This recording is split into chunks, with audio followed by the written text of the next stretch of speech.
സ്കിൽബി news അപ്ഡേറ്റ്സിന്റെ പുതിയൊരു വീഡിയോയിലേക്ക് സ്വാഗതം. ഇന്നും തുടർന്നു വരുന്ന ദിവസങ്ങളിലും നിങ്ങൾ അറിഞ്ഞിരിക്കേണ്ട പ്രധാനപ്പെട്ട വാർത്താ അപ്ഡേറ്റുകളാണ് ഷെയർ ചെയ്യുന്നത്. ചാനൽ ആദ്യമായി കാണുന്നവർ സബ്സ്ക്രൈബ് ചെയ്യണേ, വീഡിയോ ഇഷ്ടമായാൽ ലൈക്ക് ചെയ്യണേ, ഫേസ്ബുക്കിൽ കാണുന്നവർ പേജ് ഫോളോ കൂടി ചെയ്യണേ. കേരളത്തിൽ കാലവർഷം വീണ്ടും സജീവമാകുന്നു.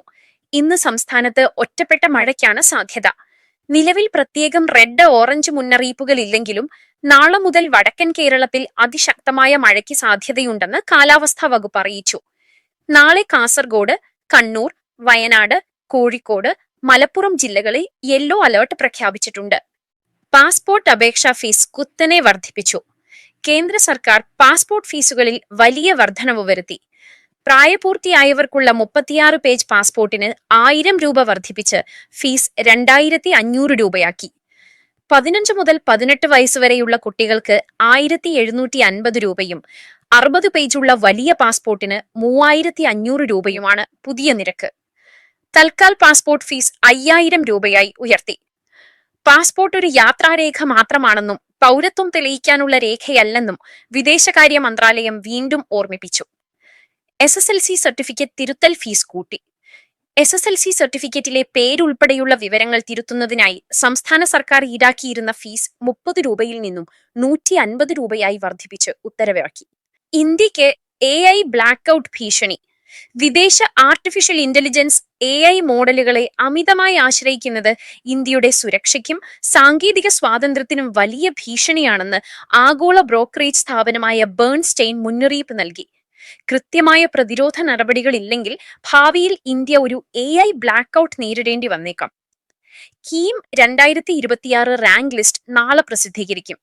CBSE പുനർമൂല്യനിർണയ ഫലങ്ങൾ വന്നതിനെ തുടർന്ന് മാർക്ക് രേഖപ്പെടുത്താനുള്ള സമയം ജൂൺ 23 വരെ നീട്ടി നൽകിയിരുന്നു. ഇത് പൂർത്തിയായതോടെയാണ് അന്തിമ റാങ്ക് ലിസ്റ്റ് വരുന്നത്. ലഹരിക്കെതിരെ കേരളത്തിലെ സ്കൂളുകളിൽ റെക്കോർഡ് ഗോളടി.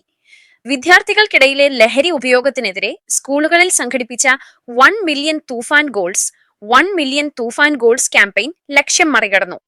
ജൂലൈ 20 വരെ 10 ലക്ഷം ഗോളുകൾ അടിക്കാനായിരുന്നു ലക്ഷ്യമെങ്കിലും വെറും 10 പ്രവൃത്തി ദിനങ്ങൾ കൊണ്ട് സ്കൂളുകളിൽ കുട്ടികൾ അടിച്ചുകൂട്ടിയത് 10,67,038 ഗോളുകളാണ്.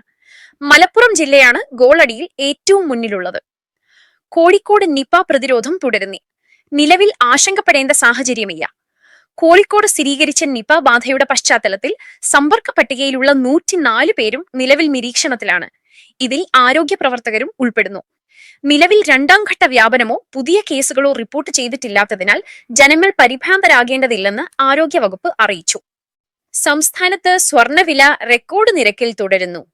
ഇന്ന് കേരളത്തിൽ 22 കാരറ്റ് സ്വർണം ഗ്രാമിന് 12,954 രൂപ എന്ന നിരക്കിലാണ് വ്യാപാരം നടക്കുന്നത്. ആഗോള വിപണിയിലെ മാറ്റങ്ങളും മിഡിൽ ഈസ്റ്റിലെ സംഘർഷാവസ്ഥയുമാണ് സ്വർണ്ണവില ഉയർന്ന നിരക്കിൽ തുടരാൻ കാരണം. കേരള ലോട്ടറി കാരുണ്യ പ്ലസ് ഫലം പ്രഖ്യാപിച്ചു. സംസ്ഥാന ഭാഗ്യക്കുറി വകുപ്പിന്റെ കാരുണ്യ പ്ലസ് KN 629 ലോട്ടറി ഫലം പ്രഖ്യാപിച്ചു. തൃശൂർ ജില്ലയിൽ വിറ്റ PG 1,84,064 എന്ന ടിക്കറ്റിനാണ് ഒന്നാം സമ്മാനമായ 1 കോടി രൂപ. തിരുവനന്തപുരം ജില്ലയിൽ വിറ്റ ടിക്കറ്റിനാണ് 2ാം സമ്മാനമായ 30 ലക്ഷം രൂപ.